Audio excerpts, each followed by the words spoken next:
Live.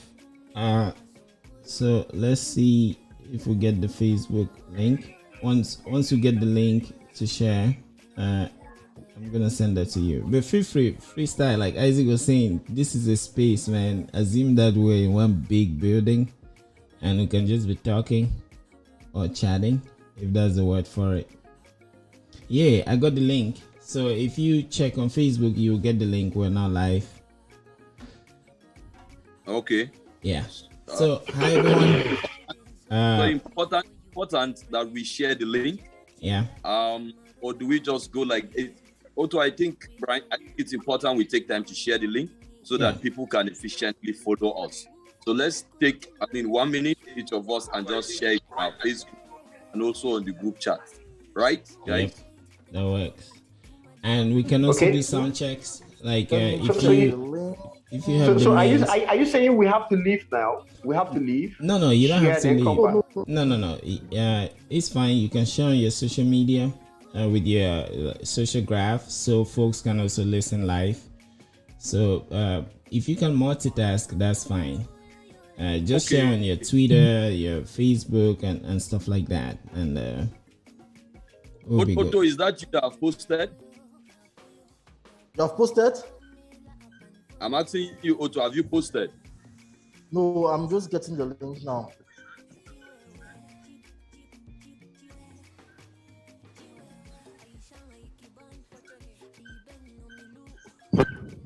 Oh, we are live already. Yep. So Ninja. Yes, we're live already. We're live. We're warming up now. Ninja, I see a couple of people join. Yeah, I'm sharing right now. And I already tweeted via Topo Spaces. All right, this one is shared. What else? I think that's good. So if you are joining us for the first time, this is Topo Spaces. For those of you who have been following us, you know that this is the drill.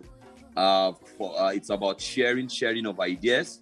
And as such, before we proceed, we like to share the link, so that every member of the community who is interested in our discussion today would be able to follow. So just give us this time, this little time, so that we can share. And look at it. Look at our program, like the kind of program that you sit in your home and you have a chat, so it's nothing too official, So this is why we're taking our time to share the link. Yeah. So it's been a minute, and it's really interesting times. The world is going in directions that a lot of people did not expect. And we may have to start redefining words, like checking the new meanings or sculpting the old meanings. And we have a guest. We have Jessica. She's joining here. She's my plus one. So she's joining us. So a lot of things are happening in the world. Democracies saying they're not democracies, or republics saying they're democracies. All kind of shit is happening in the world today, and it's really exciting for a country like Nigeria to be preparing to elect a new president.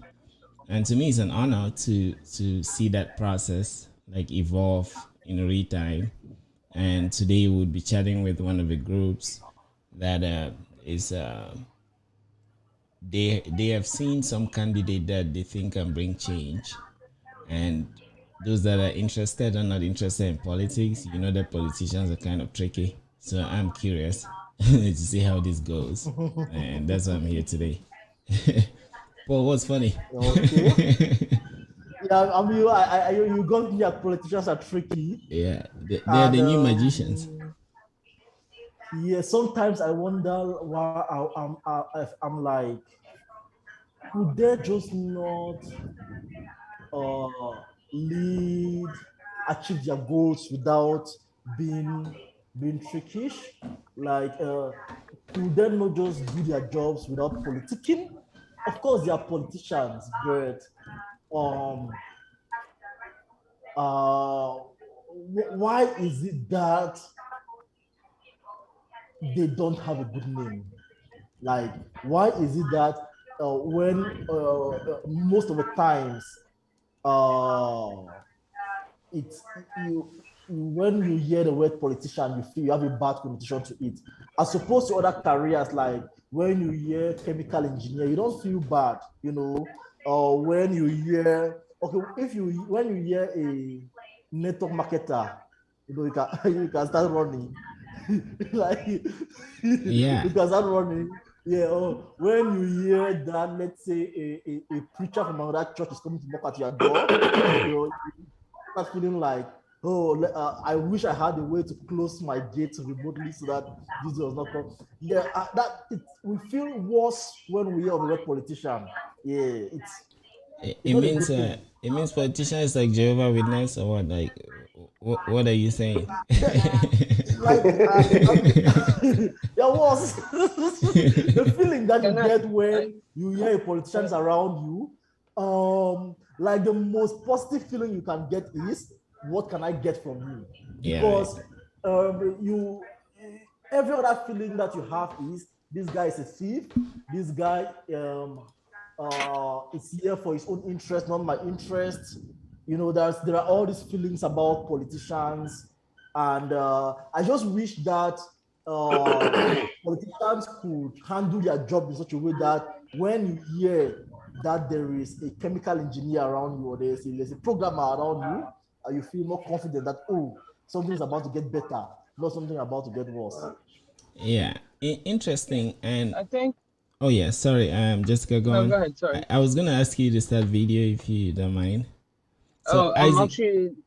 I will in 5 minutes. I'm actually in the car. Oh, okay. Yeah, That's why. that's fine. Yeah. So, well, go ahead then. Please drop your 2 cents or 2 sats or 1 BTC. So Please make I it one think BTC, please. um so when you think of politicians and that word politics, it actually comes from a Greek word politica, which means affairs of the city, of cities. Um, so I guess it's the process of making decisions, right? And that's going to apply to members of a group or of society. And from as long as we can remember, politics is actually rooted in in our culture as humankind. But then I think folks who find a negative connotation in politics or politicians are just being lazy. And please suffer to listen to this because that's a bold statement I just made. But I think it's just projecting your frustration onto those who are actually working to make society work. Whether they're doing so in a good way or in a bad way, in your opinion, they're doing something. And so um, I think what people should be doing, especially the ones who, because you have people who are very adamant about how they feel when they speak about politics or politicians, and you have those who actually do not care. But the ones that are really forthcoming about how politicians should behave, they should actually get involved in working to ensure that their voice is heard. Because it, as much as difficult as this can be, that is the truth. Um, because people are actually trying to make change. There are actually people, good people, trying to make change within politics. But as we all know, you have people from the diverse backgrounds, diverse ideas, and different kind of governorship or governance,ship and all that. And so, if you will, this is essentially politics is essentially testing the way we interact, we human beings interact in a broader spectrum. And I just think we need to look at it from a different perspective and not just, I guess, projecting what we think should happen. Mashallah. Um, Yeah, thanks, that's my Jessica. that's You know, That's a great perspective. Yeah, yeah, Brian. yeah. I was gonna say that if this was like a party, and then we needed like the chairman to say something, and then the chairman needs an MC to also say something, and then introduce the chairman. Jessica did a wonderful job. I think she has just painted the main reason why we're here, because like those that just sit and criticize politics are kind of lazy. Like Plato said, the uh, you if you want to make change, you have to go do it. You see, instead of To sitting and saying participate. this, that. So it looks like that's what this group is trying to do. So I think that was a wonderful introduction to what we're diving into. So if Jessica is our MC, then I think we can start this occasion and hand it over to the chairman, Okay. Mr. Isaac Abrak. So Isaac, so I think you got the backdrop of what Jessica was saying. It captures somehow the ideology of this endeavor. NCYP. Yeah, because it's not just about sitting and doing nothing, but it's about absorbing diversification, but putting in the work to go and realize the dream. So with that said, maybe you should tell us, those listening, those who will be knowing for the first time, what NCYP is, and we'll take it from there. Well, it's good to be here again. It's good to be back to in Topo Spaces. Basically, NCYP, it stands for Northern Christian Youth Professionals, and we decided to come up because we feel that there is a deficit in the living standard of Christians and the well-being of Christians in northern Nigeria, and we feel that we need to chart a new way, a better way of participating in politics, which we believe if we participate efficiently, it's gonna translate to better economic health.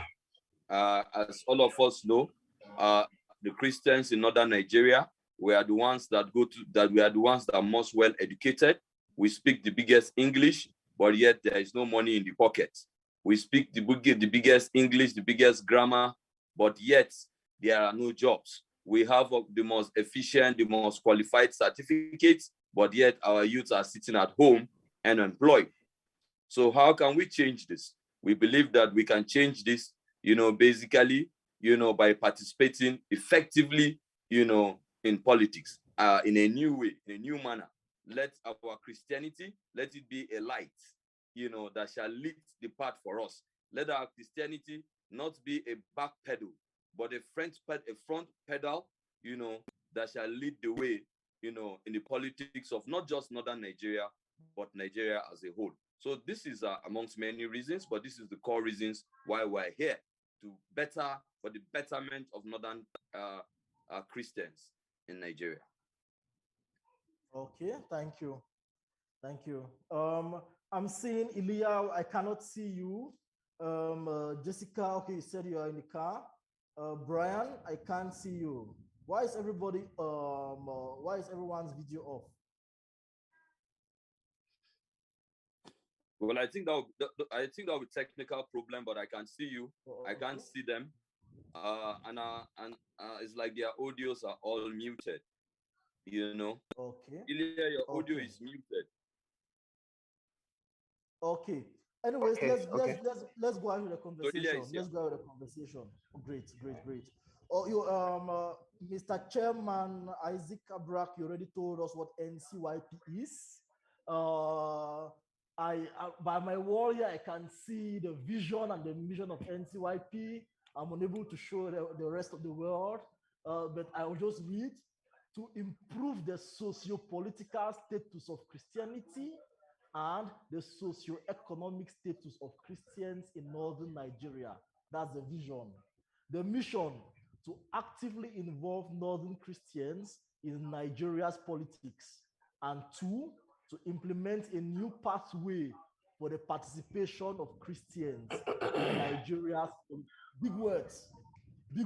So today we are going to discuss about a couple of things. We are going to discuss about why, as individuals, you, the chairman, and our secretary here, Mr. Elia Makama, why did we come up with NCYP? Yeah, you talked about the general thing, the Christians are undermined, but from a personal experience, what transformation happened with you that made you to feel that this organization has to be created?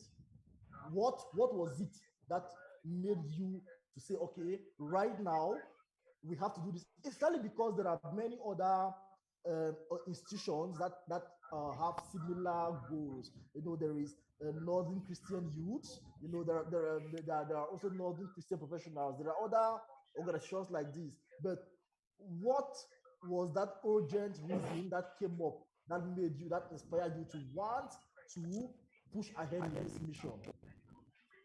Chairman, we'll begin with you, and then we'll move on to Mr. Elia. Well, I think I've attempted that question, but I would again quickly let Ilya, to go in. Basically, for us, we think that Northern Christians, are marginalized. Northern Christians do not have sufficient employment. Northern Christians are hit by insecurity. All the insecurity that in Northern Nigeria, from Boko Haram to farmer headers issues, violence, all these things, the church, the Christian communities were first hit. Anybody that can take his mind back, to the early days of Boko Haram, we know that virtually every Sunday church were being blown up. Communities, Christian communities were being attacked, and as such, this was not properly handled, and this is why it has spiraled to the level that it is today. So as Northern Christians, we feel that 2023, is another opportunity to get on board, had a good seat. I mean, an authoritative seat, on the seat of power in politics, be it in the executive, in the legislature, in the judiciary, so that Christians, can be secured, can be protected, our interests can be protected, and all the dividends of democracy economically, we can enjoy from it. Basically, employment and 3 square meals a day, and going to sleep with your eyes closed. Okay, thank you. I think you got closer to an urgent reason why NCYP is picking up right now, which is there is the 2023 elections coming up. So after talking with Mr. Elia, we need to talk deeper on how NCYP is moving to take advantage of this urgent event, the 2023 election, to execute its goals. But before we get to them, Mr. Elia, please, what are some personal experiences that inspired you to participate in the creation of NCYP? Yeah. Okay, thank you very much, Mr. Otu. First and foremost, I think what's led me to this is because time without number, I spoke with some couple of friends, professionals like me. When I asked them about when I asked them about their political view, what they will be telling me is they are professionals. I'm a doctor and I'm okay with my job, so I don't need to involve myself in politics. When you ask an engineer or a QS or estate surveyor, you hear the same from him, that he has his job and is okay with it, and he don't have to, involve himself in Nigerian politics. But when you look at this critically, you see that, yes, you are not involved, but these people who have been leading us are not professionals. Most of them have no qualification, yet they are the one making, the policies that govern us, we the professionals. So, I now look at it critically, and I see it's high time for us to come together and, let our voice be heard in the political space.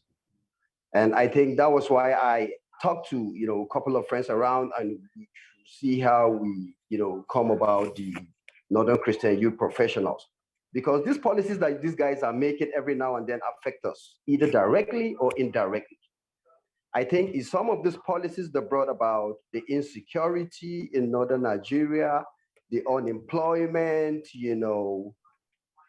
if I should start listing, we will, I think, we will be here for a very long time. So I think these are the issues that we have on board that makes me to feel that, yeah, it's necessary we come together and as Christians professionals to have this, group in place so that by 2023, we will also, try to, see how we can involve fully in the Nigerian politics, to see how we can improve the well-being of our people, most especially in northern Nigeria.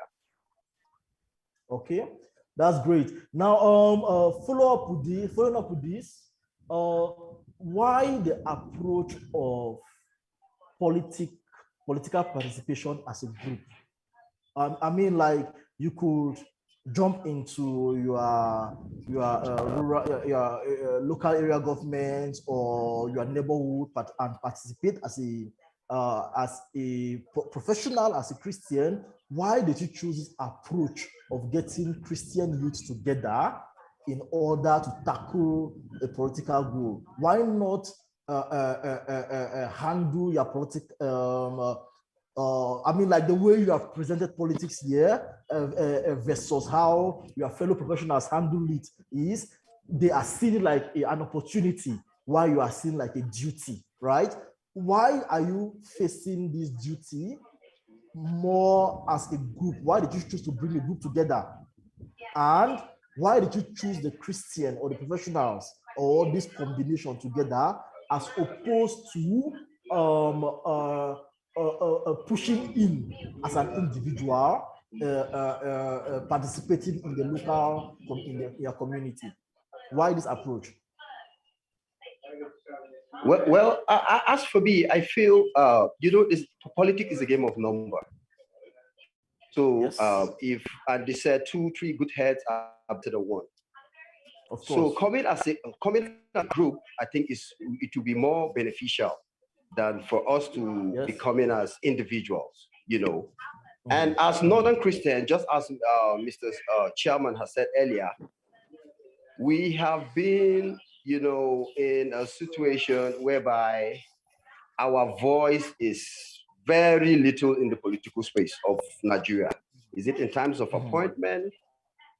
Is it in the terms of socio-economic being? Honestly, we are not doing enough. And you hear a Christian fellow telling you that, no, let's just leave everything to God. Let's leave it. Yeah, faith without action it makes no sense. So we feel it's high time for us to come as a group, so that our voice can be heard, so that the socio-economic being of the Christians of Northern Nigeria will be improved. And we believe come 2023, we are going to change the narrative by the grace of God.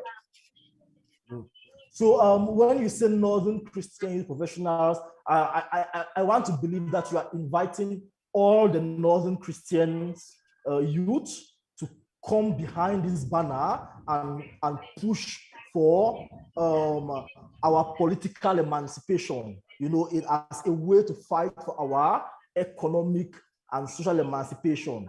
Now, how are we looking at doing this? Are we going to form a Northern Christian youth political party, or are we going to work together and join like one of the key political parties, or are you looking at the various Northern Christian professionals to come together as one, but each member is able to practice politics and administration by belonging to different political parties, or not belonging at all? Like, what is the vision? Like, what is the how of our participation approach? Maybe Mr. Chairman, I don't know if you are there. Could you handle this?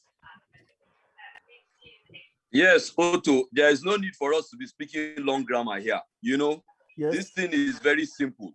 What we are here to do is for us to say, what we are saying is that our Christian life, our Christian faith should shine forth, should be the light, in charting new grounds, for charting new grounds in politics in Nigeria. Now, what we are saying in following this is that all other northern Christian professionals in northern Nigeria, we are not forcing you that you must come, and that we must all convert in one political party. That's not what we are saying. But what we are saying is that let your consciousness as a Christian, be the light, be the driving force, break forth from the shackles, that have held you bound, those shackles that have kept us marginalized. I would tell you that in most instances, most of what Christians do, and I think this is what is responsible for our backwardness, is that we use our faith in a hypocritical manner. Hypocrisy, or religiosity, is what we play. Instead of being a Christian, which means love everybody, do everything with love. Let your motivation to service of your community be with love. And if love is the leading spirit, that means that we have no limitation. And yes, we would want everybody to come to NCYP. We will want everybody to follow our path. If you think that what we're saying makes sense to you, come on board and join us. And if you think that the political party or a certain candidate whom we have chosen, and in this sense, I am very proud to say that we have chosen Asiwaju Bola Ahmed Tinubu, the Jagaban, for our presidential candidate. He's the one that we are supporting, and we have our convictions. But since we are not yet there yet, I would just say, when we speak and you hear what we're talking about Tinubu, and you are convinced that it also, follow suit in your Christian life, in your leading, in your Christian life of politics, please do feel very, welcome to join us on this journey. So this is what we are saying. Let us all break away from the shackles that have bonded us as Christians. Break forth, participate in politics with a view, of serving the community. Don't go to church and be a Christian, then go to your political party and be a different person. The light of God as a Christian should shine forth in your political life. So this is what we are saying. Yeah. Beautiful, beautiful. Thank you very much. And you brought up a very, very important point, which said that you have chosen to go with Bola Ahmed Tinubu as the candidate that NCYP is supporting. Now, but when you go out on the social media, and when you go out and listen to people talk, there is a talk, there are whispers, and then there are loud conversations everywhere on TV stations. And some days ago, I was on Arise TV watching, and people are saying things. And one of the core things that people are saying is that they do not want to support Bola Ahmed Tinubu for several reasons. The three main ones are, as youth, we should support another youth. And the second one is that he's an old man, like his age is no longer by his side. And then the third one is health. What do you see differently that these youths do not see?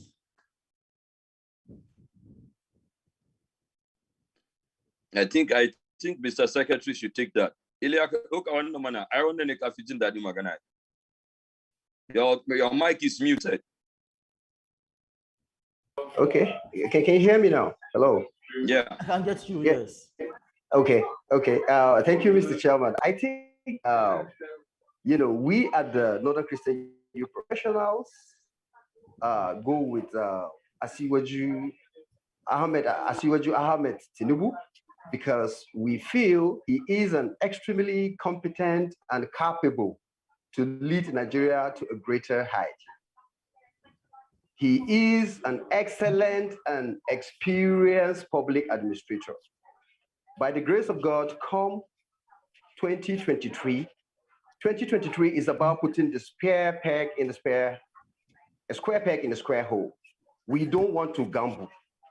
The issue of, we're talking about competency here. We're not talking about whether you are young or you are old. I don't want to start mentioning names here, but we all saw the behaviors of some of the young politicians, most especially in this administration. You know, some of them show to us that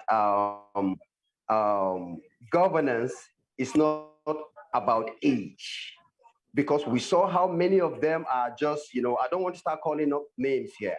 So we at Northern Christian Youth Professionals, we are in support of competent, someone who has past experience, someone who have proven himself, and which we feel among all the contestants, even though most of them are yet to declare, but we feel Asiwaju Bola Ahmed Tinubu is the most competent candidate for us, because he has demonstrated that in the past.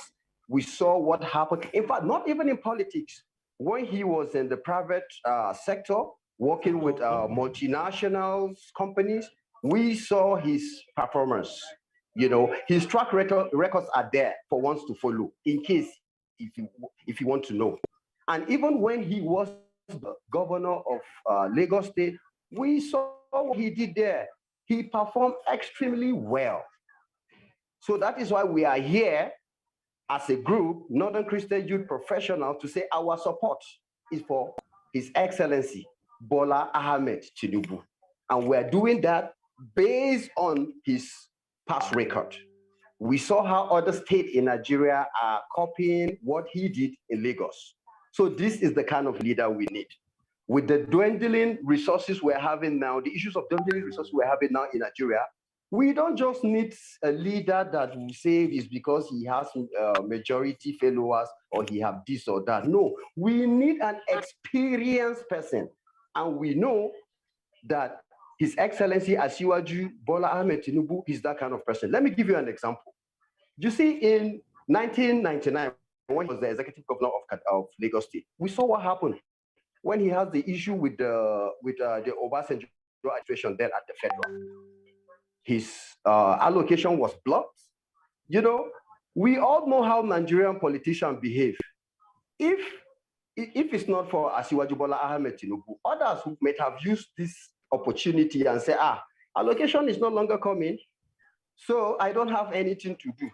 Yet, Asiwaju Bola Ahmed Tinubu proved himself as a mogul in the area of finance. You know, he is an accountant. He knows how to put one or two things and know how to generate funds. He thinks outside the box, and he was able to raise a reasonable amount of money to embark on developmental project. Let me shock you with this. Even when the federal allocation is not forthcoming, His Excellency Asiwaju Bola Ahmed Tinubu has not hold a dime for any civil servant in Lagos State. You know, he was paying salaries. He made the revenue at around, I think, 600 million or so, and he raised that revenue to around 4-point-something billion thereabout. Come on, who does that? So this is the kind of leader we need come 2023. We need someone that, you know, as an administrator, listen, Otto, let me tell you this. I am an administrator, and I know what it is, how important it is for an administrator to have, you know, the knowledge of accounting. You can't just be signing anything that is coming from the budget office or from the finance ministry. You need to know them in details. And he, Asiwaju Bola Ahmed Tinubu, he's that kind of person. Yeah, so I believe he's going to do very, very well. I believe he's going to do very, very well. So that is why we at the Northern Christian Youth Professionals, I think we are winning his support. He has our support, 100%. Thank you very much. So just to add to that, right, Otto? Just to add to that, it is very clear, right? The Northern Christians, our choice for Bola Ahmed Tinubu is regardless of age. What we need is to eat food. What we need is to go to bed and sleep. The Boko Haram insurgency, the banditry, the worst hit is the northern Nigeria. And as I said before, was that the first people that this insecurity hit was the church. And what is the cause of all this insecurity? It's poverty. It's poverty. Okay, when the child cry, Let's get an input from Jessica. Her hands have been up. So after that, we'll get back to you. Jessica, please. Thank you, Paul. So, Sharon, my question to you is at first we started this with we are for someone who is going to be fighting for the Christians. But then, as we all know, we cannot have someone in politics. Actually, it's not even healthy to have someone in politics who is only fighting for one cause. So, is it that his agenda is more inclusive of the Christian community, or is it that he's so I kind of want to understand what's driving you guys, because I don't think the point has been clear. I've heard All right. that he's good with the accounting, he's good with the in Okay. terms of managerial, but I'm confused as to, are we voting this person? Okay. Are we behind this person because we believe he's for the Christians, or because, you know what I mean? Listen, Could you please clarify? I get you. I get you very well, Jessica, and it's good to see you. It's a long time. How are you, Jessica? I'm fine, thank you. How are you? You always have a very insightful input, and your analysis have always been nice. Now, let me attempt your question, and with all my full conviction. The problem now, Bola Ahmed Tinubu is not a religious bigot. Do you understand? When he comes into politics, he's not going to, when he becomes president, he's not becoming president because of Christians, neither is he becoming president because he wants to cite Muslims. He's becoming president because he wants to make betterment of Nigerians as Nigeria as a nation. But we know that his precedence as a former governor of Lagos State, he revolutionized a lot of things. Lagos was largely the most insecure state in Nigeria. And he used his instrument, his intellect as an accountant, and generated and created employment. For instance, the Lagos Traffic Management Agency, LASMA, was created in 1999. It took the youths, the agberos, the alayes, the touts off the streets of Lagos and got them employed into that traffic agency. The Lagos, the Lauma, you know, the refuse in Lagos before the coming of Bola Ahmed Tinubu, hills of refuse. Lagos was virtually the most dirtiest city, you know, in Africa, with hills of refuse all around the city. What he did was that these dogs who were causing death, dropping death anywhere, causing dirty everywhere in the city, he got them to evacuate this refuse, and that became a source of employment to them. So the streets were cleared. I can assure you, if you know Lagos very well, it is the commercial headquarters of all the banks in Nigeria. All the headquarters of the major financial institutions in Nigeria are based in Lagos and in Victoria Island, in Idumota to be precise. The Broadway is there. These thugs had taken over the streets of the Broadway. So when he cleared them, now businesses, banks, the Nigerian Stock Exchange, the markets, and all of that now could function in a secured atmosphere. And that is why you see my secretary mentioned that when Bola Ahmed Tinubu became governor, he made the internally generated revenue of Lagos per month at 600 million naira. But within a year, when he moved these youths out of the streets, got them employed through LASMA, got them employed through evacuation of the refuse, now businesses could strive. You see the internal generated revenue jumped from 600 million in the first month to 1 billion. The following month, 2 billion. The third month, 4 billion. And before he left office after 8 years, it grew to 13 billion every month.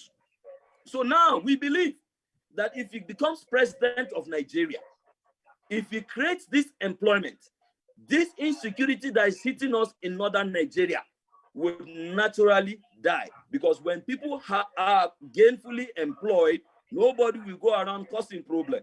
And that is when you will hear people volunteering information to tell you that this is where the bandits are. This is where the Boko Haram are, because he has ate and is filled. And I want to give you an information. Just this morning, while we're preparing for this show, myself and Brian, one of my blood relation, I don't want to mention his name, he's serving in Banki. Banki is a community between Cameroon and Nigeria. He's telling me that at the moment, Boko Haram are running out of the bush now and are surrendering with their families and their weapons because they are hungry. And I asked him, now what do we do with them? He said, what we can do with these people now is for government to find them a means of livelihood. And this is where Bola Ahmed Tinubu is perfect. This is where he's more experienced than anybody. So with this creation of job, just imagine these people now are given a better way of living. They will not go back into Boko Haram again. They will even help the security people to point out to them where these problems are coming from. So these are some of the convictions. And you see, Jessica, what we need to understand, and not just Nigeria, Africa, we need leaders with innovative ideas, leaders who have the audacity, to carry out new reforms, even when people think that it is not okay. I tell you, in 1999, Bola Ahmed Tinubu was the first person that put laptops on the tables of all the civil servants in Lagos State. In 1999, we're all Africans, we're all Nigerians here. Ask yourself, how many Africans could use the laptop in 1999? You see, so a lot of reasons. So this is why we are convinced that we don't care whether this guy is a Muslim or is a Christian. He has an history, of achievements. He has an history of creating unemployment. And if you want to look at it again, Jessica, the whole world is running away from dependency on oil. Nigeria is over-dependent on oil. And this is where our problems are. So now, if we have a president whose funds, when he was governor, whose federal allocation from the oil was starved for 13 months, or for 23 months, there was no federal allocation. Instead of him to be discouraged, he went back together, went and made the agberos on the street, went and made the traditional rulers, the women in the market, the local government councils, and had discussions with them. That was how they were able to evacuate the youth from the street, got better ways of paying royalties, taxations. Some of these youths were the ones that were clearing the refuse on the streets, and as such, they were collecting the tax. So, Jessica, imagine a tout who used to be a problem on the street has now been converted to clean the streets, to keep the traffic moving. And when he comes to you to say you must pay tax, who are you that you will not pay tax? So that was how you see this revenue generated. So if Bola Tinubu becomes a president today in Nigeria, you see, that means the issue about over-dependency on oil, it will be dealt with because he knows how to do it because he has done it before. Okay, thank you very much. Thank you for that. Okay. You've cleared some of the ambiguity I had. Thank you. Okay, I think that to create some structure in this conversation, Isaac, Mr. Chairman, I know we have been having these conversations a lot, and there are some things which we discussed about, which there are some data, figures, which in our previous conversations you shared, and the audience here today, you are not giving some of these figures to them. So I might force you, to get back some of these things that you have just said now, but looking at it from NCYP or Christian perspectives, as a Northern Christian, there are some challenges which we have. And I'll just try to, this fan is trying to cover my pictures for me. So we have issues with economy, which talk about poverty. We have issues with insecurity, which is like the major issue. And we already talked about the issues with the lack of freedom to practice our Christianity freely.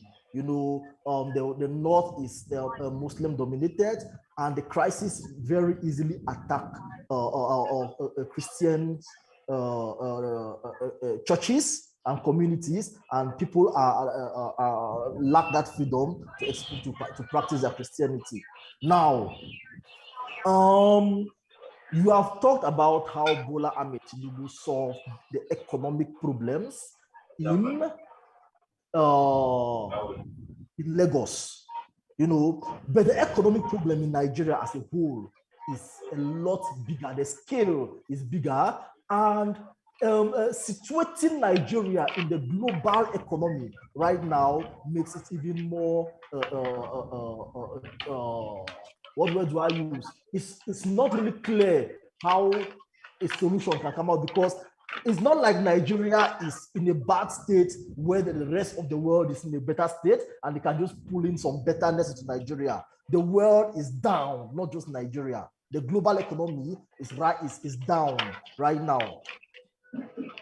What makes you to believe that the capacity of Bola Ahmed Tinubu in Lagos can also be expressed for the Nigerian economy in the present global economic state, especially considering the fact that when he executed such feats in Lagos, he was a young man, and that youth is no more there. What gives you the confidence that he can accomplish this? And please also expand your answer to the issues of security, because he was able to handle security. I think let me put the situation on the table first. The Agberos of Lagos were not cheap or easy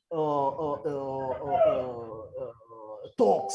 They were hardcore talks, but they were not having guns around shooting people. They were stealing, they were robbing people in broad daylight, true. But the situation right now in Nigeria has escalated to a different level. So Tinubu was able to handle the security situation in Lagos and prevent it from escalating, right? But the insecurity of the North, combined with the hip-hop crisis, has already escalated. These people already have weapons in their hands right now. And they are not only having weapons, their psychology is a lot different. Now, Tinubu, from the stories that we know how he handled the insecurity of Nigeria, he handled it through, of Lagos, he handled it through participation with those Agberos. He was able to go down into the streets, talk with them, and then create systems that accommodated them. That is what a young man does. He was able to accomplish that as a youth. Now, with the escalated insecurity issues in Nigeria as a whole, combined with the Tinubu's age and health circumstances, what convinces you that he can handle this insecurity of this bigger Nigeria, which is situated in a bigger insecure environment? In Cameroon, we have there's a crisis in Cameroon right now. We also have the Ukraine-Russian war and all the insecurity across the world going on. So economically, it's not an isolated problem. Security-wise, not an isolated problem. What convinces you that he will deliver at this age? Thank you. Okay. Very, very, very well. First of all, what you need to note is that Lagos is a nucleus of Nigeria. Lagos is a representation of every facet, every tribe you find in Nigeria are in Lagos. The microcosm of the macrocosm. Thank you very much. Thank you very much. And let's not, that is a lot of English. Lagos now small Nigeria. Anywhere where you go see all the people where they speak the tribe, then they for Lagos. So therefore, if Tinubu can solve it at that time, it means he can solve it on a larger level. And what will be the tax at a larger level is just that the numbers will be higher than the population of Lagos. And we all know that if there is anybody that has been able to maximize his skill of knowing how to select people who work with him, people who can deliver on his goals, is Bola Ahmed Tinubu. We all know in Lagos State that most of the things that were done there were done by some of his boys, who today are manning strategic positions in Nigeria. The vice president is one of them. The vice president was the commissioner of the Attorney General of Lagos. It was through the vice president that he fought the federal government and won at the Supreme Court that every state has the autonomy to create local government development areas. And he did this because some of the local government areas, councils in Lagos were too big.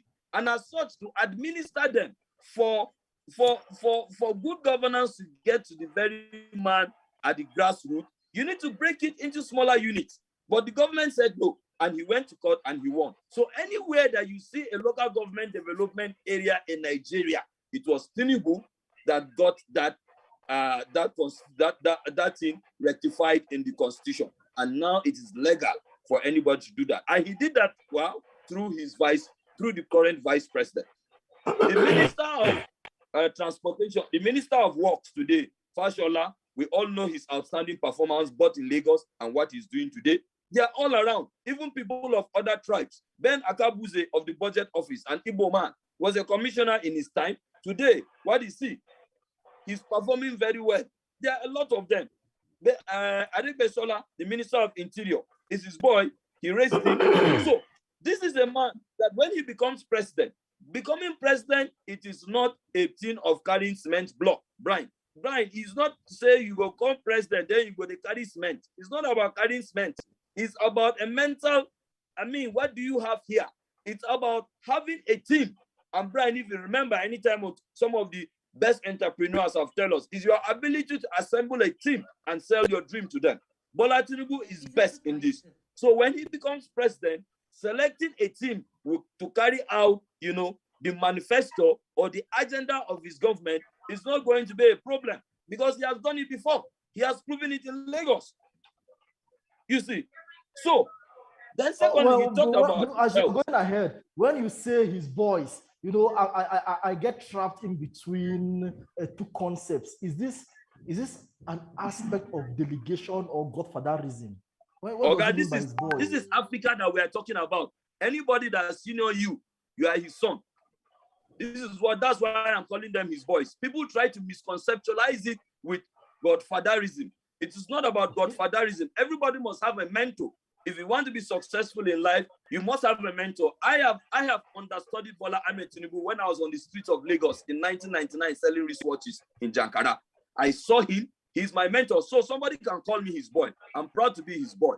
If you now, are you not anybody that is your elder, can call you his boy now. So it is not about godfatherism. It is that he is a mentee. You are his mentee. He's your mentor. So that is what I'm saying. So it does not that. So it's a mentorship relationship, and he works with his mentees. Yes, and he gives them room so very much that they perform so very much. So let me come back to the issue about health. Bola Ahmed Tinubu is very healthy. People you don't fall sick. Who here does not fall sick? Everybody falls sick. You go to the hospital and you get treated and you come back. This man has been jumping from one state to the other. He has almost taught all the states in the Southwest. And we are not talking, he's going from one Oba to the other, going from one chieftain to the other, doing consultations. Yesterday, he was in Abuja. He met with the National Assembly members. So this man is fit. Please, I want to call on all people that are following us. Don't be, politicians. They play their own game. Let's not be soaked into the politics, of all these things. This man is fit. He can do the job. It's not anything. When Buhari came into power, they said he was sick. Is he not alive today? Is he not doing the work? So these are the issues. And I think Secretary wants to say something, but let me just quickly clear this. Let me quickly clear this. The sophistication of the insurgents or the bandits or the criminals in northern Nigeria is more higher than that of the area boys in terms of the arms that they are carrying. the militancy, the level of their militancy. That is true. But I want you to know that at the base of all this militancy is poverty. I give you an instance. President Musa Yar'Adua solved the problem of the oil militancy in Niger Delta by simply getting them trained, giving them skilled acquisition, training them in marine welding, training them as sailors, training them in all kinds of skills. And that was how today, whether we like it or not, that issue of oil militancy has been brought to a minimal level of control. So this is why we are saying anybody that is seen carrying these arms, if you give him food, Wallah is going to reconsider. And even the communities where these people are doing this thing, once those communities feel the presence of government, they have good light, they know that their livelihood is very good, they will not want anybody to disturb them now. So they will point out where these people are. I hope you know that anywhere that you see all this kind of insecurity, there are people in those communities that are complicit, you know, in those criminalities. In the southern Kaduna, where I come from, there are similar instances where they found that people of the community collaborate with the Fulani men to bring them in. You see, everybody is looking for a source of living. What is making the Fulani men to attack the southern Kaduna people? Land. What do you want? Land, because he wants to eat food. What's making the farmer want to protect his farm? Because he wants to eat food. What is making the acquisition for land very difficult? There is no fertilizer. There's population explosion. So as such, people are trying to move from lands that have lost nutrients to follow to new lands, you know, where they can tilt and farm. So these are where the crisis points are. But if there is sufficient fertilizer, where our parents in the village can go to farm, the peasant farmers, and farm, wallahi, the cooperation between Fulani farmers and Fulani headsmen and the farmers will come back. And they will begin to point out to you, look at the bad eggs amongst us. Look at the criminals amongst us. And that is how it is going to be solved, naturally. Okay, Jessica? Yeah. Ocho, okay. Yeah, Ocho? yeah, go ahead now if you want to add something. Go ahead, Ilya. Yeah, go ahead, Ilya. Okay. I want to shed more light in what Mr. Sharman just talked about, in respect of what Jessica was talking about too. She said, why Northern Christian Youth Professional? That is, is it like, I don't know, based on my understanding, is like she's trying to say that, are we the only one in Northern Nigeria, or why are we not talking about the general improvement of, you know, the well-being of maybe Nigerians or something? So I would like to share more light on that. You see, we are we feel we are not doing enough. We, the Northern Christian, we are not doing enough in the political space. We need to do more. That's why we came up with the group Northern Christian Youth Professionals. And we are not supporting bad because we feel that it's Bola Ahmed Tinubu, that he should come and just, you know, solve the problem of Northern Christian Youth Professionals. No, we are for all. We are for humanity. You know, we are for all, because the problem of insecurity, unemployment is affecting us badly. Just as Mr. Sharman said, if you come to Northern Nigeria, we are the most educated, but we don't have jobs. You know, our people cannot, in the villages, in the rural area, can't go to farm because of the issues of herders, farmer crisis, because of the issues of terrorism, you know. So we are not just saying as Northern Christian Youth Professionals, what we want for bad to come and solve our need, the Christians alone. No, we are doing it for everyone. We're doing it for everyone. But why we are not Christian Youth Professionals is because we feel the Northern Christians are not doing well in politics. You know, you meet a brother and he tell you that, oh, I've prayed over the issue, I've prayed over it. You need to take an action. After you pray, you take an action. That's one. Two, you talked about that Tinubu did all those things in Lagos State. That how are we sure? He's going to do? How can he extend that to Nigeria? Because some people will tell you Nigeria is big. If he achieved that in Lagos, he can achieve that, in Nigeria as in general. But let me shock you. It's a valid question. Yeah. But let me shock you with this, Mr. Otu. Okay. You see, when the purchase of FG refineries by Dangote was cancelled by His Excellency, the late President Yaradua, Dangote ran to Bola Ahmed Tinubu after most state government and governors in the south,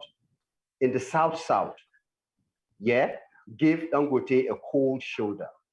Today, through the assistance of Bola Ahmed Tinubu, through the assistance he gave Alhaji Aliko Dangote refinery is taking off to help us stop the petrol subsidy that is killing our naira and public finance. We all know how Nigeria has been battling with this issue of subsidy. We all know how international organizations, like the World Bank, have been advising our dear nation, Nigeria, on how to stop subsidy and channel the resources in building critical infrastructure. Believe me, BAT Bola Ahmed Tinubu is one of those who gave him helping hand. And now it's not only Lagos State that will benefit from this project, the whole Nigeria. You and I are in Abuja. You are seeing the fuel queue everywhere. So not that Dangote refinery will cut that. Yeah, listen, not that Dangote refinery will supply the whole Nigeria fuel. We're going to be okay. We won't be having fuel queues anymore. No, but the federal government will be having more money in her purse for her to prosecute, critical, infrastructure project. So as a Lagos State governor, he took that decision. And you can see even how the beneficiaries now are not only Lagos State indigenes. It's going to be Nigeria as a whole. Because with that kind of money, Nigeria will be able to build world-class hospital. So our politicians and our elite will not be traveling for medical tourism again. That's one. Two, he increased bursary to students of Lagos origin. Do you understand, Mr. Otto? And make public school free for all Lagosians, regardless of your tribe. Do you understand? Regardless, that is, even you are an Igbo man or an Hausa man or an Ibibio living in Lagos, you have a free school, free education to all Lagosians. Do you understand? Regardless of your tribe, religion, or political party affiliation, after his administration has successfully returned missionary schools to the original owners. Come on, Otto, who does that? Do you understand? And recently, in one of his visits he pays, I think, in one of the states, he talks about giving free education to Northerners. And we all know how Nigeria. Nigeria, to sorry, Nigeria, to Nigerians, not Northerners, to Nigeria, free education. Do you know what it means from parents for the government today to come and say, okay, we are going to pay WAEC fee? Do you know how many students we have that drop from school just because their parents were not able to pay WAEC? Yeah, you may be there sitting in Abuja or Lagos thinking maybe 10, 15,000 naira or 20,000 is not a problem to you. But believe you me, if you go to the rural areas, we have family that can't afford that. And he's saying, hey, I'm going to take care of this bill. Not that he's just saying it as a politician. He did that in Lagos. He has done it before, and we believe he's going to do it again. So that is why our choice for Bola Ahmed Tinubu, I think, is something it can never be toyed with. That is just the truth. And when you even come to the political space, for God's sake, this man for 30 years, he has consistently supported and provided platform for politicians to contest for president of Nigeria, right from 1993 with MKO Abiola. Thank you very much. Thank you very much, Mr. Elia. Yeah, please, we need to move ahead. So, if there are no questions, then let's move ahead with the next question, which is, we know that NCYP have chosen to support Bola Ahmed Tinubu, and we have heard the reasons why you believe he's the best candidate.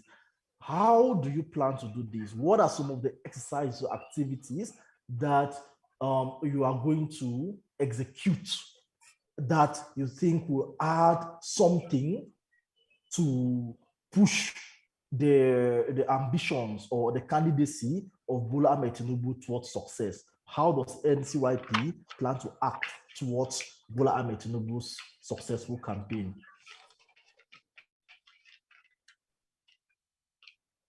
Chairman?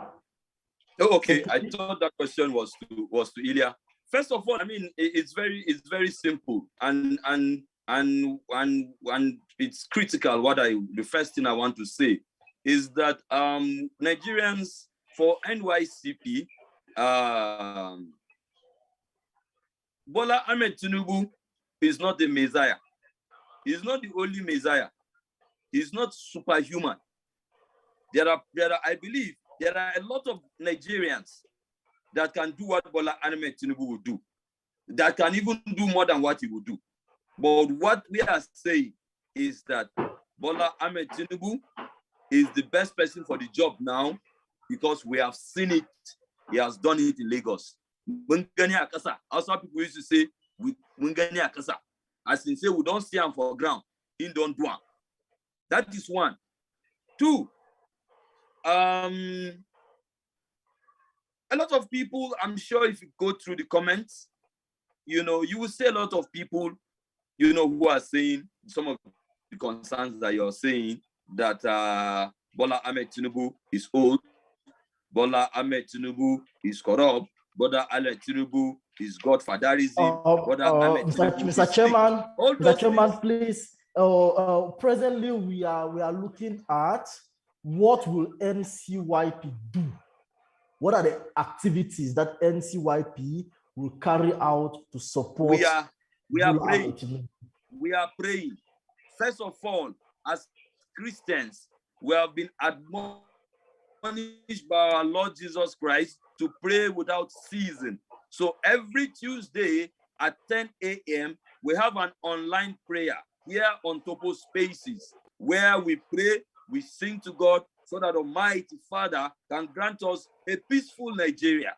One, so that Almighty Father can grant our leaders, our present leaders, wisdom to give us good governance, give us better democracy, give us good playing ground, give us food so that our people can eat 3 square meals a day with meat and soft drink, if possible.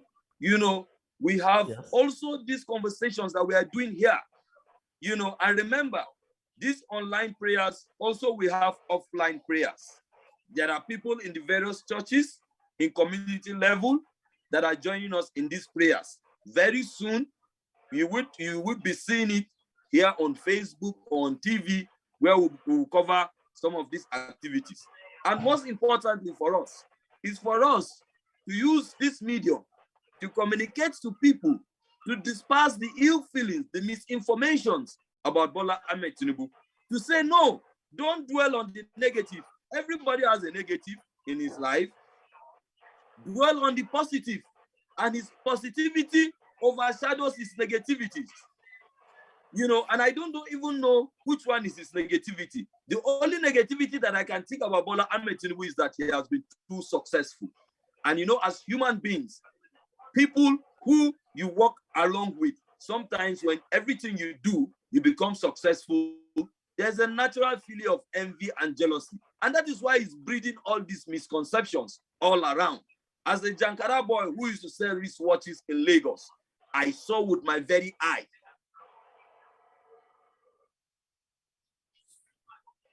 Hello?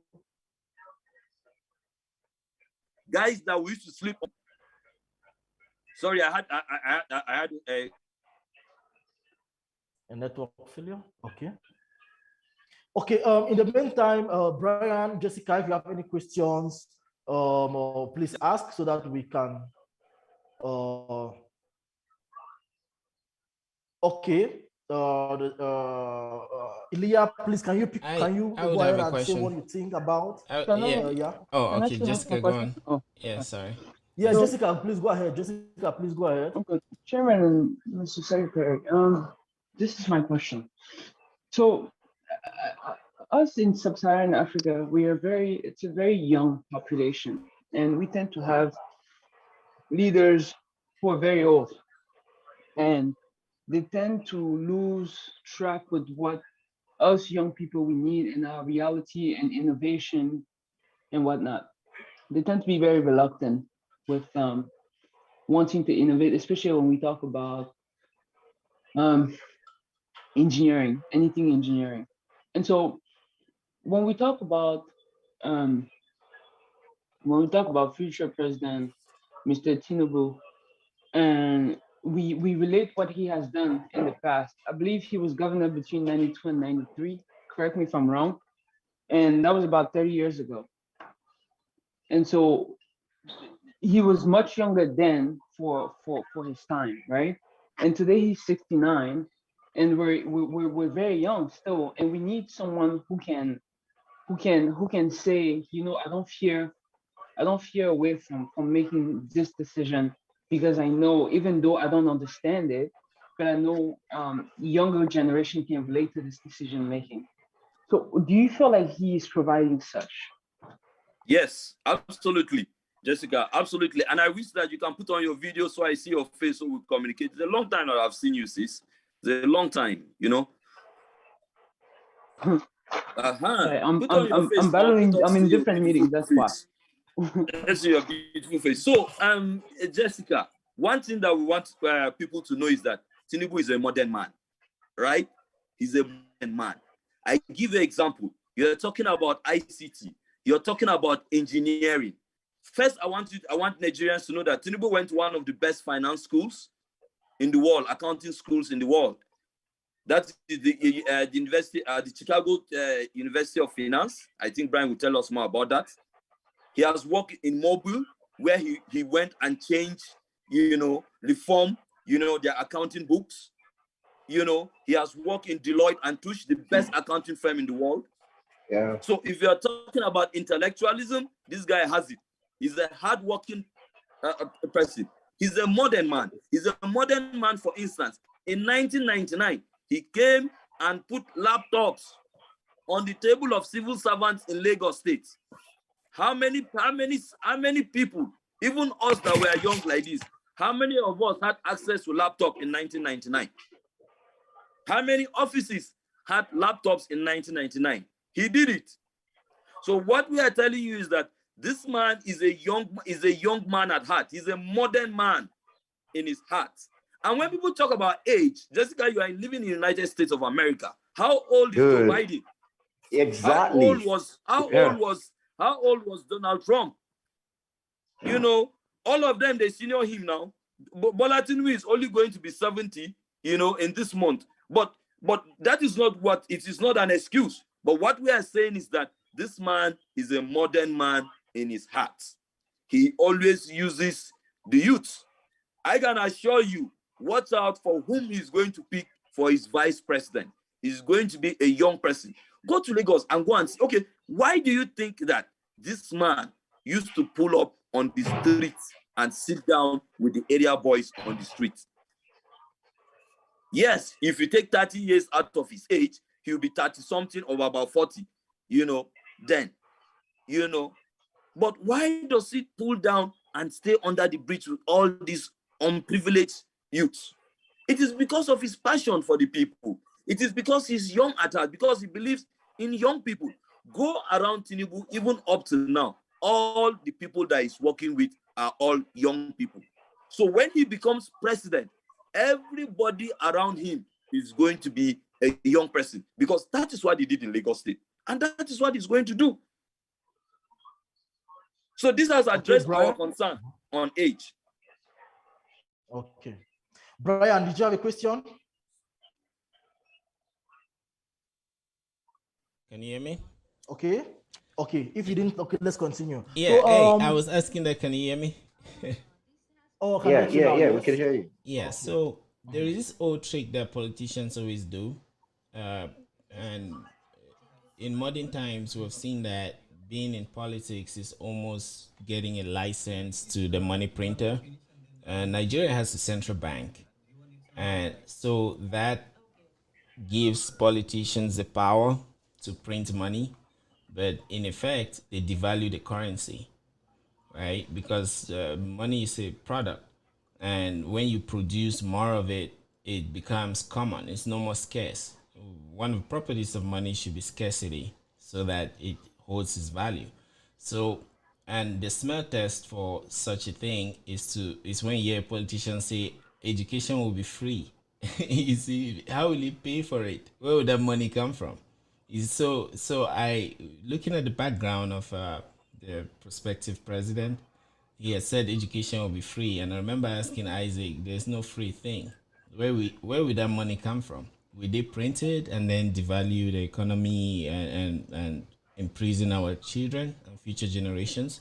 So I'm interested in knowing the fiscal policies of the prospective president and how real those are.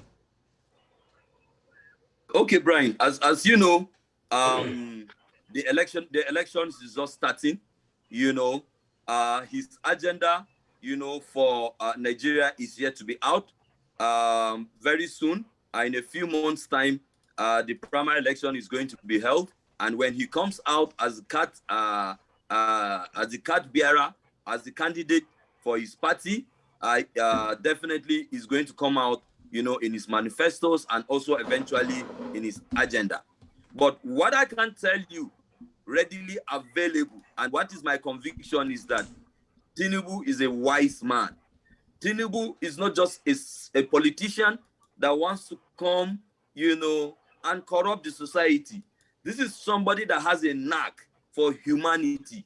That's why I always ask the question, why would a big man, an American trained accountant, a sophisticated American trained accountant, would decide to come back to Nigeria and drive in the evenings and stay under the bridge with dogs? Why would he do that? Because he has a passion, he has a connection to humanity. Bola Ahmed Tinubu has never, look, there's a difference between him and other politicians. This man, all his life, he has been in public service. When he left Mobile and Deloitte, he came to Lagos. He was a he was the guy, he was part of the pro-democracy guys in Nadeko that fought the military regime, the Abacha military regime. So he's a humanist. He's an activist. Now, after that, he became governor. Since after becoming governor, we have not seen him do anything again, rather than continue to serve people in his capacity as a politician.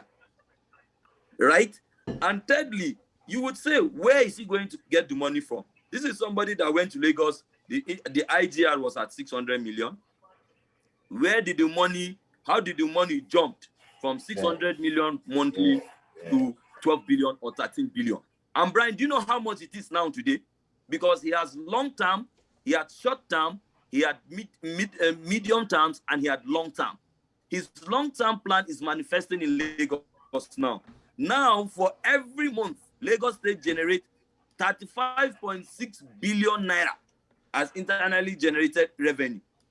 These are his financial system. So when you ask me, Bola Ahmed Tinubu is not going to print money. This is an accountant. This is an accountant, US trained accountant, mobile standard accountant. He's not going to print money to corrupt the system. He's going to generate this money in Nigeria.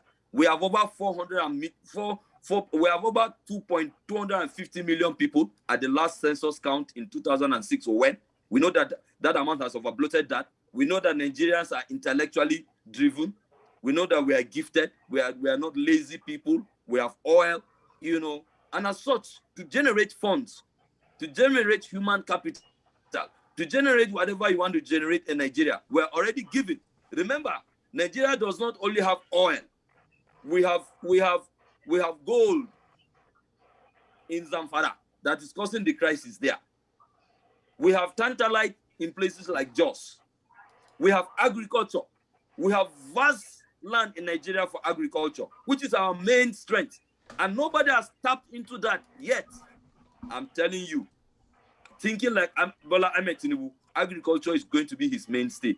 And you will say about it. So what am I saying to you? Bola Ahmed Tinubu is not going to print money, to sponsor YA. He's going to generate the money from the society, from the economy. Yeah, thanks for that. And but I'm still curious. Those are some of the things I would like to know over time, because if you look at the printing money, or like inflation is a hidden tax. So you could generate even 600 billion, uh, not really generate. You could have a business grow to 600 billion, not because it's valued at 600 billion, but because money is so common that everything becomes expensive. That's why if you listen to our parents, they could tell us that they paid house rent maybe $2 a month. And then today you need a couple hundred or $1,000 a month. So you can't necessarily say that because that house that was $2 before is now $1,000, maybe its value has gone up. It's just that money has lost its value so much that you need so much of it in order to get that house. So those are some of the hidden things that I'm really interested in knowing the details. As yes, he has a good portfolio, and like they say, the road to hell is paved with good intentions. You see what I mean? And we all have a sense of justice that keeps us going. Even villains, they have a sense of justice. They may think that bombing some place actually has to fix a problem. You see, so it's not for the candidate himself, but it's more about the practicality and the reality in things, even those that we can't see. And those are things that if we care about our children, we care about our children's children. We want to avoid them paying millions of dollars in house rents, right? The government may be valued at trillions. It's not because they're valuable. Money is just nothing at that point. So that's my concern. But thanks, Isaac, for the response. All right, nice. So So yeah, Otto is not here. yeah, I think NEPA. I don't know, maybe Yeah, like he so, had a NEPA call or something. so Yeah, maybe we'll be rounding up. yeah. So to me, it's really interesting. One of the things that, like Isaac and Makama, I think you have picked that up, is that in this space we believe that exposing the rough work to things, how things are made, is how we can empower everyone, because no one is special. Even in the story of Tinubu, you see that he goes in to do the work, and but if you don't see that rough work, then you may think that some people are geniuses or some people are born special. So it's really amazing for me to participate in this event to kind of uncover that process. So I hope we keep doing this, and I hope that we could have like a more engaging presidential race for Nigeria, and maybe have all of Africa involved, since I think Nigeria wanted to change its name to Republic of Africa. So so we'll I see don't know how about that that. goes. Oh, you didn't hear that? It was all over the news a few months back. Nigeria wanted to change its name to Republic of Africa. Everyone was like, "Get out of here." Those are some people that were over happy. Yeah. So I mean, that's that from my end. If there's any other thing to add, we can add and then round up. Yo, so Ilya, you have a closing remark? Yeah, well, for me, I feel, or not just Northern Nigeria, all Nigeria should come out come 2023 to give their support to Bola Ahmed Tinubu, because we feel he's the best man to do the job. The fact is, Tinubu don't need Nigeria, but we Nigeria need him, because if you look at him at this level, I don't think it's anything that he lacks. He's more influential than even some of the African presidents we have around. So he's just here to help us. So he doesn't need us. We need him. So my what I would say here is for us to just give him our support and make sure that by the grace of God, come 2023, he becomes the president of Federal Republic of Nigeria. Okay, thank you, Ilya. What I just want to point out quickly is that please let Nigerians know and everybody listening to us is that Tinubu is not coming to change Nigeria into a New York. It's just the first step, towards stabilizing the country. This is what we're saying. And we believe that when he comes, he's going to give Nigeria that stability, that we need. This government has invested in infrastructure. Yes. Now we need the economics of eating. We need the economics of sleeping well. We need the economics of good hospital. This government has done well in terms of, they call it kinetic energy, in the carrot and stick approach to fighting crime. Yes, the stick has worked efficiently. Now we need the carrot. The carrot is what, would finally, make these terrorists, these bandits, to relax, not totally eradicate them, but bring them to a minimal level where they can be controlled, where everything can be controlled. This is what we're saying.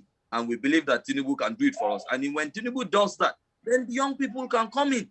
The politics of Nigeria is not easy. Let's be realistic. We have godfathers who think Nigeria is theirs. When we continue conversations, people understand why some people are against the manifestation of Tinubu. Tinubu is coming with a new civilization for Nigeria, a civilization of merit, over the merit. As against what we have today, people just having connections, and because you're connected, even if you don't merit any job, you'll be giving it to you. Not with Tinubu. Go and look at the people all around him. They are all performing people. So this is the civilization he's bringing in. So let us embrace it and push out this old oligarchy, who has brought down our country, and have discouraged merit, to promoting mediocrity. Tinubu is not a mediocre. He does not promote mediocrity. He's eradicating mediocrity in Nigeria. And this is why we are standing solidly behind him. And by the grace of God, not by our power, not by his power, by the grace of God, Tinubu is going to become president 2023. And people who are listening to us, we are just exercising our own civil rights by our choice. So stop attacking us and insulting us. Yes, there is freedom of speech, but you should be fair to us. If you have your own candidate, come forward and try to convince us about your own candidate. We will listen to you. And if you want to criticize us constructively. It will help us grow and even help Bola Ahmed Tinubu grow.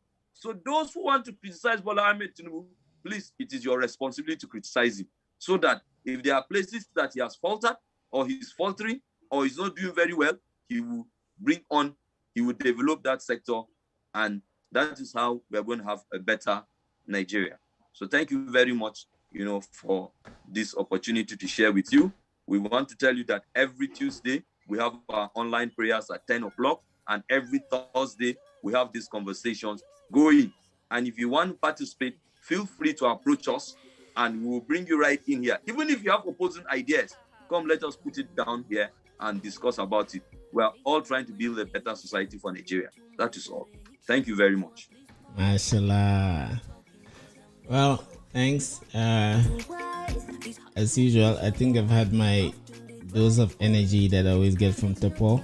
I hope the rest of the world, as you listen to us and as you see that you have the chance to join us, you can make your way here so we can chat about stuff and watch Nigeria change and eventually the rest of the world. And with that said, ciao. Thank you very much. Bye-bye. Yeah. Bye-bye, everybody. Bye-bye.